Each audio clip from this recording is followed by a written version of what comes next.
And I want to introduce my friend, Jason B. All right.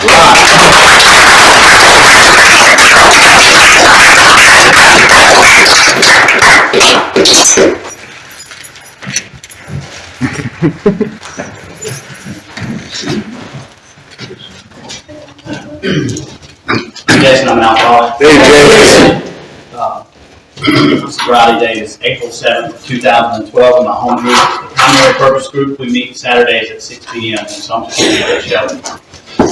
I'm terrible at starting these things. Pretty terrible at midways and finishing them too, but about as far back as I can remember, have this internal dialogue with me and the voice in my head and everything else. And so the first time I remember experiencing the promises of alcohol, I was pretty young, probably somewhere around the 5th grade, and we drank some Hennessy, put some Hennessy and some ices. It was terrible, but man, it worked. Because that was the first time I can think back and think, well, damn, I'm all right. I didn't mind talking to people. I wasn't so eat up with concern about what they were thinking about me. I was able to just be smooth as silk, and it felt great. And from then on, I was like, I'm just gonna try to keep doing this. This is where it's at. I was in a foster home in the 5th grade, and we did the Little Dare program. Y'all remember Dare? Yeah. I got caught getting loaded at school and failed Dare. Got expelled for the last 2 months of school, and I just I continued that behavior from pretty much then on. I mean, when I say that I found something that worked in alcohol, I found something that worked in alcohol, and that was it for me. I didn't have any coping skills. I was extremely fearful, and I would have told you I wasn't scared of anything. I spent most of my life walking around with my chest out, and I would fight in a split second because I was terrified, and I would fight you to show you that I wasn't scared of anything. It was it's a really difficult way to be. It's a really difficult way to be. It's very tiring to be that way. Got through middle school, on into high school. I was a pretty successful wrestler when I would wrestle, so I had these ambitions. Like I would, sorry to start so young, but I started so young. But had these ambitions. Like, well, I'll go to the Army and I'll get on the USA wrestling team and I'll wrestle in the Olympics. And, so by the time I got to high school, I found some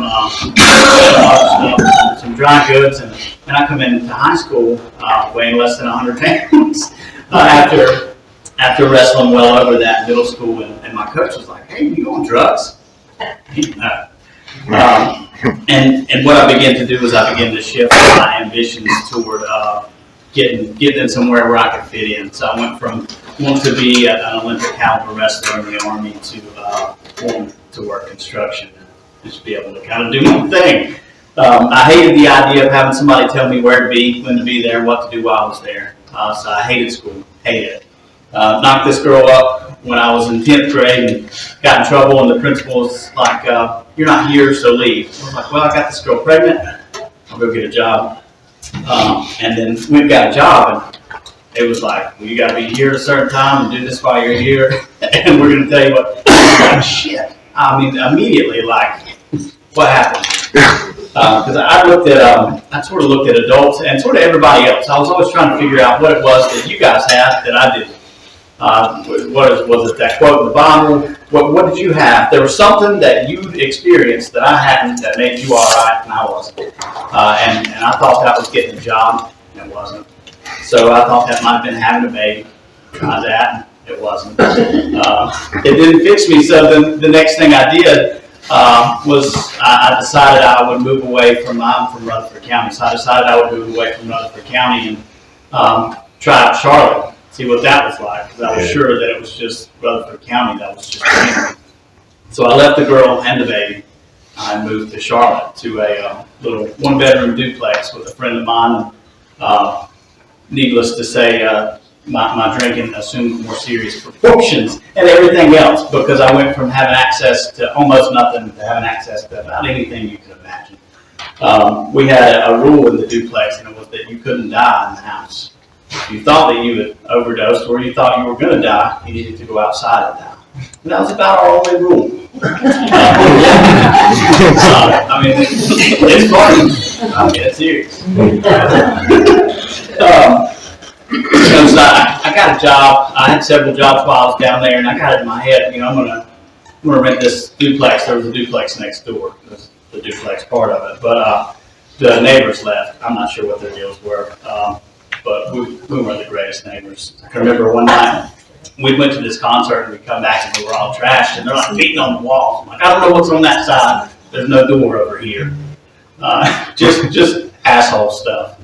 But as soon as they left, I rented that duplex, and I'd gotten this job with this tile company, and it was a really great job because I could stay up, I could do my thing, and I could call the owners, they would feel good. Again, I've been up all night partying, stuff, dude, no problem, come in tomorrow. And eventually I got fired from that job because there's only so many times you can do that, or so many times you can pass out at the shop before you actually leave the shop to go to the job. Before they get tired of your shit. But I moved the family up there, so I had the girl and the baby, and it didn't fix me. It was all right for a minute. I was like, yeah, I got my shit together. I'm living the American dream, for like a very short minute. It was very brief. And so I made her leave. After making her leave, I stopped paying rent. Because the lady lived in some other town in what state she lived in, but it wasn't this one, and the accountability was left. So, and then eventually I ran out of money, and I don't know if you guys have ever recreationally drank NyQuil, but it will get you there. Stopped doing anything productive, and eventually I moved back to Rutherford County with my tail tucked between my legs, and I was lost in that venture. Had failed. From there, I was working for a guy building fences, and I was still getting as hammered as I could, as regularly as I could. And somewhere around the age of 20, I got a drug charge, and they were wanting to drug test me regularly, and do the things that they do to people that break the law. Again, my drinking assumed more serious proportions. They couldn't test for alcohol, so I just switched. I switched over, started drinking about a fifth of cheap vodka a day. And I don't know if you guys have tried that, but it'll get you there. The fencing guy I was working for, I was a good bit liquored up, and he was like, hey, you should marry that girl you have to baby with. That's a great idea. That's the obvious next step in the evolution of my life is to marry that girl.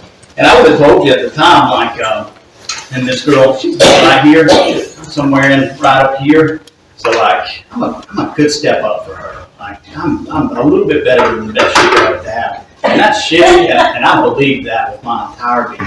So I married that girl, and it's funny, I was so hammered that the guy that was, me and the guy that was with me, he was also building fences with me. He signed Rutherford County as his middle name, and that is on marriage license. We signed it, and my witness signed his first Rutherford County last name. That's not something you want to frame in the living room, So I married her, went home and passed out, and she eventually got tired of my shit, and I didn't see that coming. She got tired of me stealing from her because I didn't work. I was essentially a child.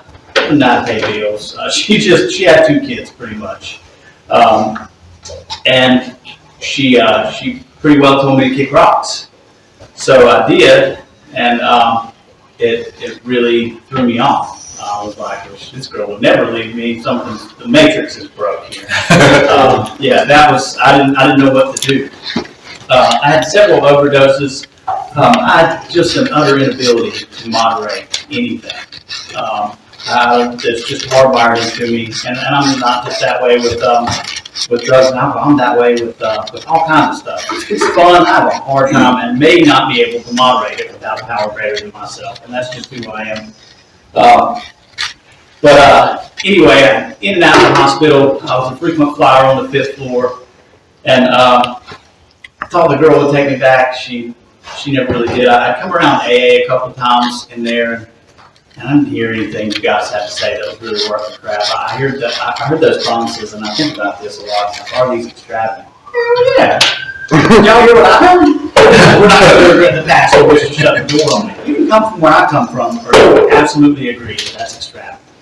And I remember I've been in rooms with people and they were like, we think not. I'm like, bunch of liars. Or either that or they're not coming from where I'm coming from. Because you can't come from where I come from and not wish to shut the door on that, and not regret that. I'd work with this guy, and I would do like a couple times, at least once I came in, we did steps 1, 2, 3. He gave me the inventory, and I went home and wrote a couple names, and I was like, man, this is wild. Shut it, and I went from there and got late. And this old timer Ed pointed out to me years later. He's like, you know how right you were. But it's funny because during the time I was doing the step work, the guy Jonathan was taking me through the steps. I was going and quieting my nerves with drugs in his bathroom. And I was like, you know, when we get to that ninth step, I'm going to tell him, hey man, I've been lying to you, and I've been getting high in your bathroom. I'm sorry. And I believe that that's how that would go. But you don't get to the ninth step when you're doing drugs in the bathroom. But that said, I had a few more trips to the hospital, and I pretty much exhausted every resource that I had. Everybody was pretty well done with me. There was a good long period of time where I would wake up, and sometimes I would wake up just violently in a rage that I woke up again. I couldn't have been any more miserable.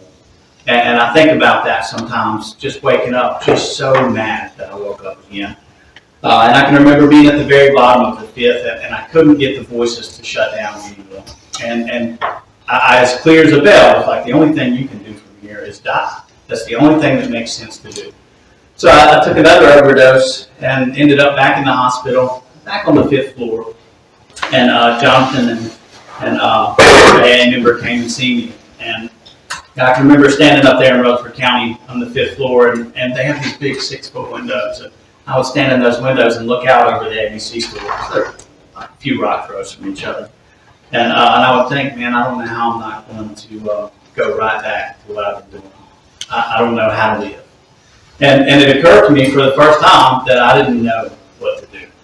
I couldn't fix my situation. I was, and I was miserable.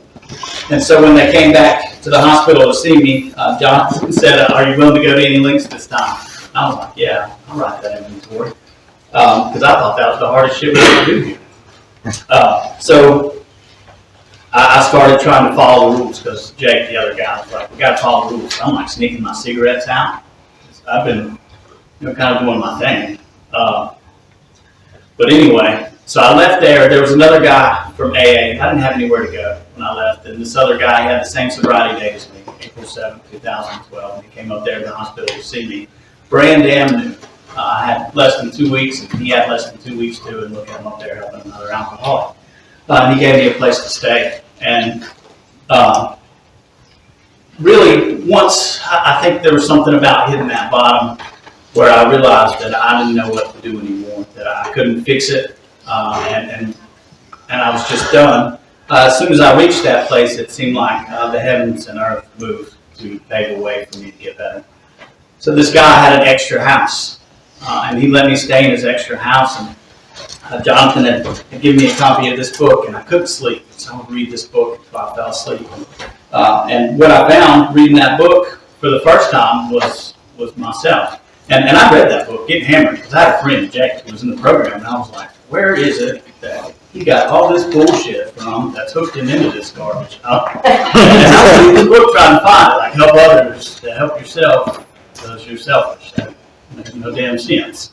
But once I started reading it from a state of reasonableness or brokenness, what I seen was me. I seen that when I take a drink, I can't stop. And damn, I can't not take a drink to save my life. I can wake up and tell you, definitely not today. And I mean it. I'm so ashamed of some of the things that I've done, and I'm telling my wife, never again. And then later that night, I'm like, she's going to be pissed. I don't even know how I got here. So when I read that, they described that to me. I was like, oh my God. So I went from being hopeless to real hopeless. Because I identified with the problem, And when they would talk about the solution, I didn't identify with that. They're talking about the presence and the power of God in their life. I got no experience with that, but I can tell you I drink when I don't want to. I can tell you that I can't stay away from a drink to save my life. I can tell you that I would get up and leave for a week or two and come back, and that's just because when I take a drink, I'm just gone. I can tell you that I had morals, and I would habitually step across my own lines. I was just to eat up. I would have told you I wasn't afraid of anything, and I wasn't a liar. And if I was anything, I was a liar, and I was terrified. So I had all these morals and philosophies inside me, and as I read this stuff in here, I got it. I can't live up to that shit. It doesn't do me any good. So I was able to identify with that part of the first step. And I'm homeless. Nobody really wants anything to do with me. And I'm looking at the part about my life being unmanageable.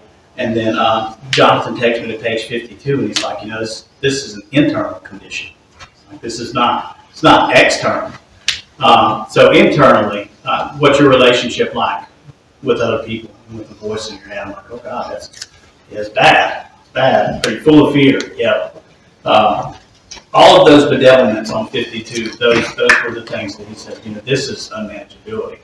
And that was a big part of the driver for me to get into the work, because I didn't want to feel the way I felt anymore. And that was the thing that Jonathan had told me too that I never heard before. And I don't know, he might have told me 10 times before and I never heard it. But what he told me when I got it was, you don't ever have to drink again. Nobody ever told me that. And you don't have to feel the way you feel anymore. All right, you got my attention. There's a Promise and Deal story. He's talking about Eddie when Eddie came to see him. He says he was raised from the scrap heap to a level of life better than the best he'd ever known. And that's the promise that he pulled me with. He was like, if you do this, you will be raised to a level of life better than the best you've ever known. All right, I'll give it a shot. And at first he was like, dude, just give it 90 days. Just try it this time. And they were kind of shitty because they called me In and Out Jason. There was no other Jason. There was no need to make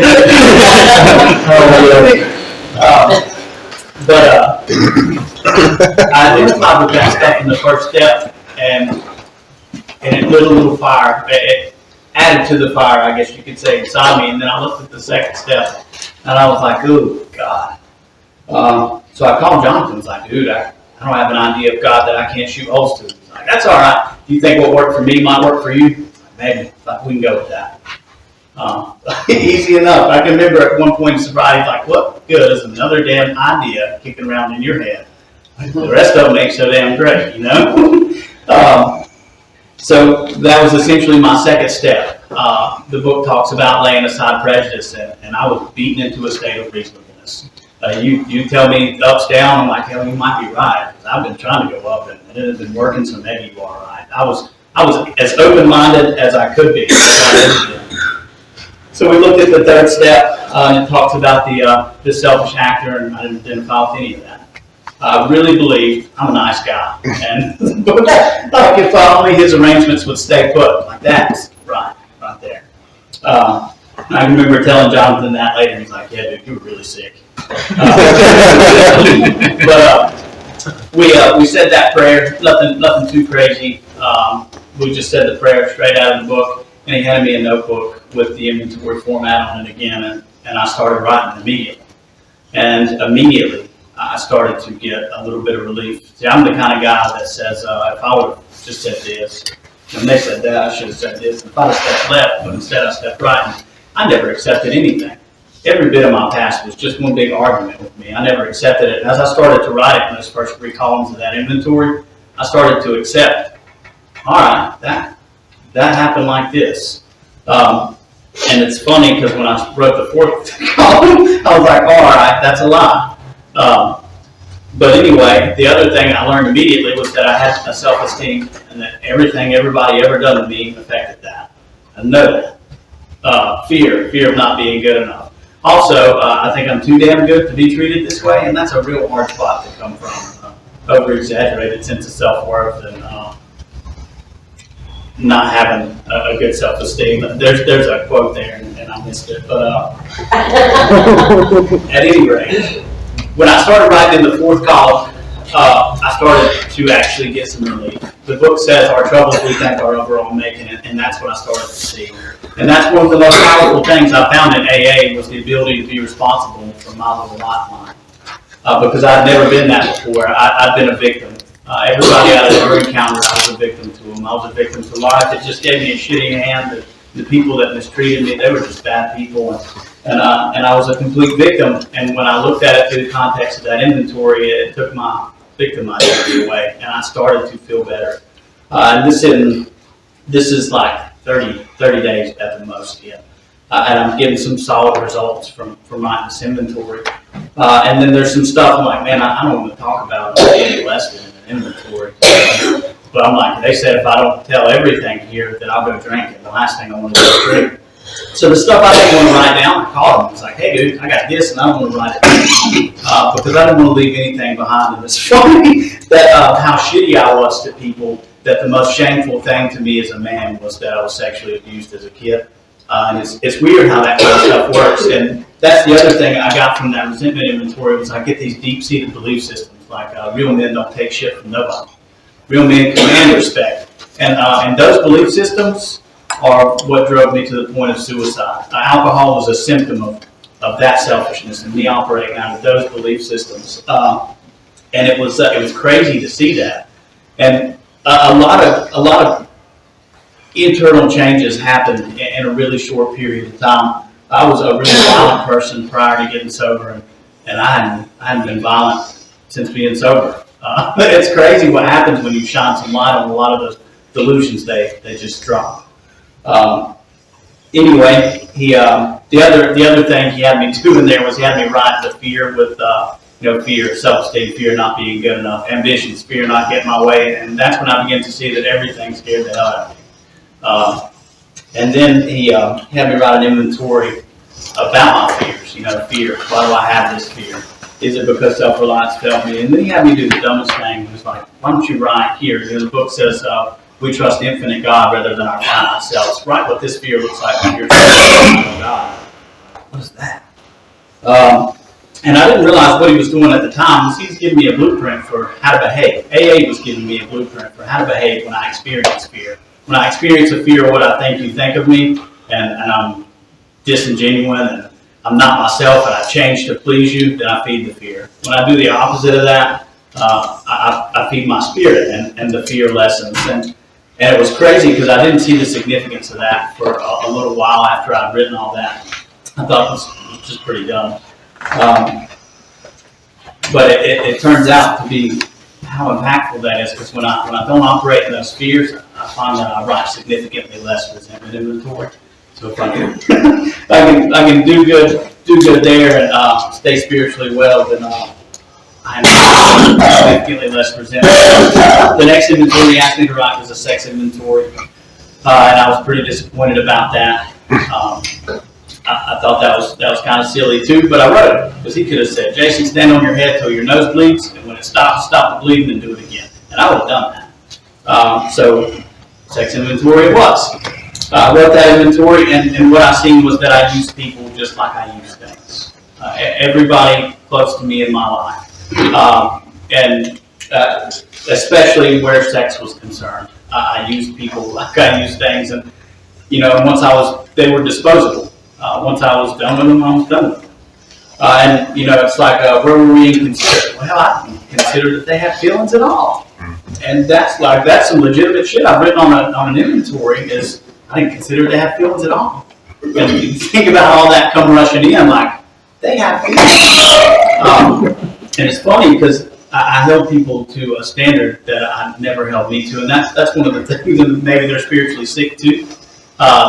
Oh shit, they're all humans like me, and I never considered that until AA. I never considered that they make mistakes just like I do. So just this big, incredible eye-opening experience, and I hadn't been violent since I've been in AA, but I was really, really angry, and I've written a ton of inventory, and that has just been one of the best tools, and it's just remarkable how that works. But anyway, I got all this stuff put together, and I went to his house and I shared it with him, and I was sure he wasn't going to be too pleased with me. I I was pretty ashamed of all that, and I spent years in the rooms of AA telling people that I was a piece of shit based on what I found in my inventory. And eventually, I caught on to the part in the book where it says we're driven by 100 forms of fear. And what that's come to mean to me is that the word driven means to be controlled or operated by a force. And when I'm not spiritually well, I'm driven.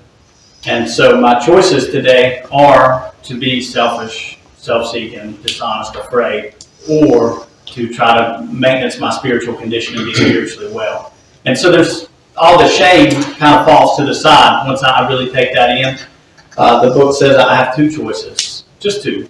And I can either do the things that AA asks me to be spiritually fit, or I can be the guy that's just developing shame and remorse and all those things, and there's no in between for me. But anyway, I shared all that stuff with him, and he shared some stuff with me, and it was the first time in my life that I ever felt like I wasn't running from the voice in my head. It's really, to this day, one of the most magical experiences I've ever had. The fifth step promises are my favorite. It's because after we got done and I read those promises, I was like, man, alone in perfect peace and ease. Our fears fall from us. The drink problem feels like it's gone. Yes, I mean they were telling me what my experience was. And, that's what I loved about this thing was everywhere I looked in there, it was me. And as long as I would do whatever disclaimer that was in there, I was getting those experiences, and it was wonderful. I remember calling another guy in AA, and I was like, man, I'm happy, joyous, and free. And he was like, oh, you've been making amends. I was like, no. He's like, all right, well, keep doing it. So he'd given me a list of these character defects, and I'm glad that he did, because I was able to leverage his experience and our similarities and get some insight about myself that I would have walked away without having had he not been there. The book says we find a solitary self-appraisal insufficient. And I found all this amazing stuff about myself in the inventory, all these big chunks of truth, and he was able to come through and give me years of spiritual practice and experience in minutes. I didn't know I had an over-exaggerated sense of self-worth. And that was one of the things he had written on that paper, and I was like, shit, he was right. That was a good call on that. I didn't know that I tried to wrest happiness and satisfaction by managing well, but it was all over my inventory. So being able to leverage another sober member of AA's experience that's got experience with the spiritual work out of this book was extremely useful for me. I went through there, looked at the first 5 steps, and was able to say, I did this stuff. I didn't balk at any of it. I might have in my head, but I did it. And I felt good about it. So I spent the hour alone, said the prayer, and I got up, and then he pulled out fast on me, and he's like, yeah, you started making your amends list when you started writing the resentment inventory. I was like, oh, I screwed up. I felt like he kept pulling fast ones on me, because he gave me this resentment inventory with 3 columns, and he was like, oh, there's a 4th column. Yeah. And then after I finished that 4th column, he's like, oh, there's a fear inventory. And then after I finished that fear inventory, he's like, oh, here's the sex inventory. And he gave it to me one by one, so I'm like, every time I turn around, he's pulling a fast one on me. But that really got me, that there was a connection between all the people I was delusional and pissed off at and all the people I would amends to. And it's funny how that works. And I didn't want to do that. I didn't want to go make amends to people, and I didn't want to tell people I stolen from them and things like that. And I remember this one lady in particular, I went and was like, hey, I stole your medicine from you. She's like, oh, I know. And it's funny because I fooled myself so well. Everybody else seems straight through me, and I'm like, man, I'm smooth as silk. I'm just conning these people. And she's like, yeah, I didn't give her any new information. But what happened as a result of going out and making those amends was I began to be all right with pumping gas in downtown Forest City during the daytime. This is back when Walmart was open 24/7, and I began to be all right with going into Walmart during the daytime. And what happened was I began to not regret my past or wish to shut the door on. I began to experience the promises out of the book. And this is I'm like maybe 60 days sober. Like, I hear a lot, like early sobriety is brutal. That's not my experience. Early sobriety was pretty good for me. I got into the work. and God worked as fast as I did. The program works, and sometimes quickly, sometimes slowly. I believe 100% that is based on how quickly or how slowly I get in there and do the work, because that's my experience. I remember reading in the 10th step, and it's we've ceased fighting anything or anyone, even alcohol. And I read that a few times and was like, oh, he was right.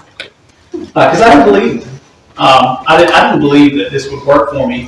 And I can remember coming out of the hospital and being afraid to go into the gas station, being afraid to be around alcohol because I didn't know how to react to it.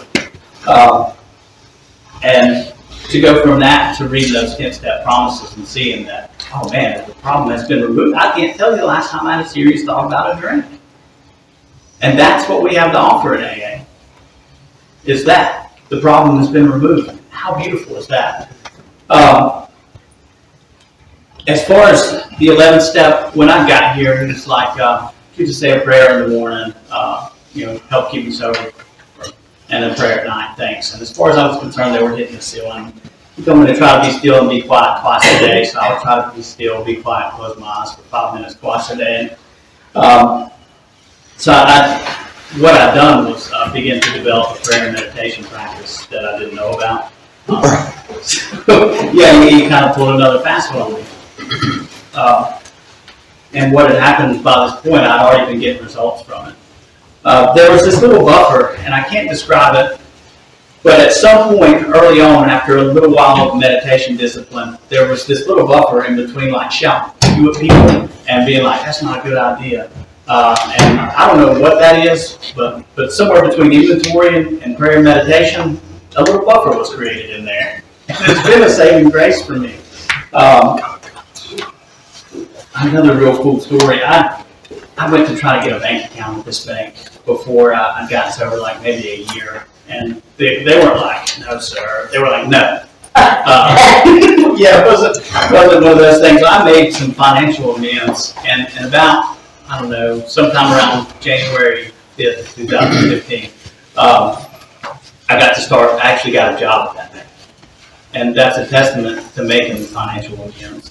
And being open to what God has next. And I'll say this too, and I said it earlier, once I committed to this process, and the book uses the phrase being sold on the ideas in this book, once I became sold on these ideas and started putting this stuff into place, man, my life fell together. I couldn't have created it any better than it was. There was this guy, he owns a bookstore. He was going to move his mom up from Tennessee. I didn't know this guy, but Jonathan did. I was like maybe a month and a half sober, and the guy, I guess, talked to Jonathan. He's like, yeah, Jason will go help you move your mom from Tennessee. Well, I ended up helping this guy move his mom from Tennessee, and like 3 months later, the dude sells me a car. Like, gives me my first job in sobriety, and it's almost like a pie taster, like just a gravy job, something that a mental defect like me could do at the time because I wasn't up for much. So everything that's happened to me has sort of just happened to me as a result of getting involved in the work and getting as deep in AA as I could. I got my wife back to early sobriety. Lost her again. I got through it with every bit of my being. Didn't find anybody, and that wouldn't have happened prior to that. I don't know what I'd have done, but it wouldn't have went as smooth as it went. So I say that to say that there's a lot of power here. The book talks about ideas, emotions, and attitudes, and that's my experience. That's what changed in me. And I can remember sitting at the old 150 group in Bowling Springs years ago, and I was maybe 60 days sober, maybe less, and this guy come in, a new guy, and Jonathan's like, hey, go talk to that guy. That's because he understood the importance of working with other alcoholics. And so as far as 12-step work goes, I started that very early on. And that's what all the spiritual work I did was to put me in a position where I could carry this message to other alcoholics. That's how I perfected and enlarged my spiritual life.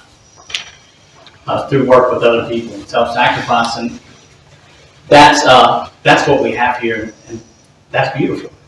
Let's see, so that's what it was like, what happened, and what it's like now. So I got the kid that I had early on.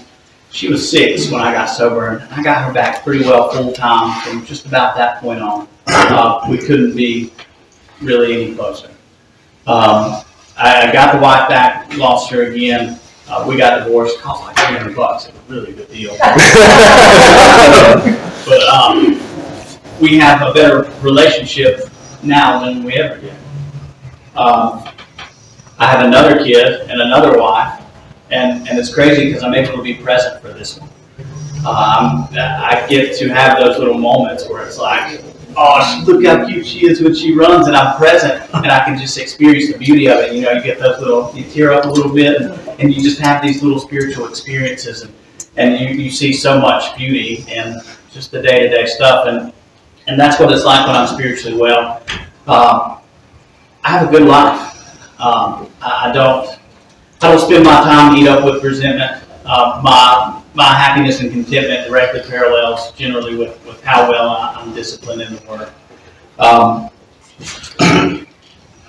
I'm trying to think. I always leave out that I got married again, and my wife's like, "You never tell them you got married." Still today, the biggest thing I get to do on a regular basis is work with other alcoholics, and it's not always so cool on the front end because sometimes I'm like, I have so many other things I'd rather do. But when I get in there and I get at it, man, I take so much away from it. I learn about me, and I get to experience the promises of the book in a different way, and I continue to be able to experience a new freedom and a new happiness. And before I stop, there's another little promise here in Bill's story, and he's describing what he calls the fourth dimension, and I think this is a good synopsis of my experience with AA. So this is on page 8 of the big book. He says, I was soon to be catapulted in what I like to call the fourth dimension of existence. I was to know happiness, peace, and usefulness in a way of life that is incredibly more wonderful as time passes. And as long as I continue to do the things that the book asked me to do in the beginning, I'm sure that I'll continue to get the results. And if it will work for me, I'm sure that it will work for anybody. Thank you. Yes.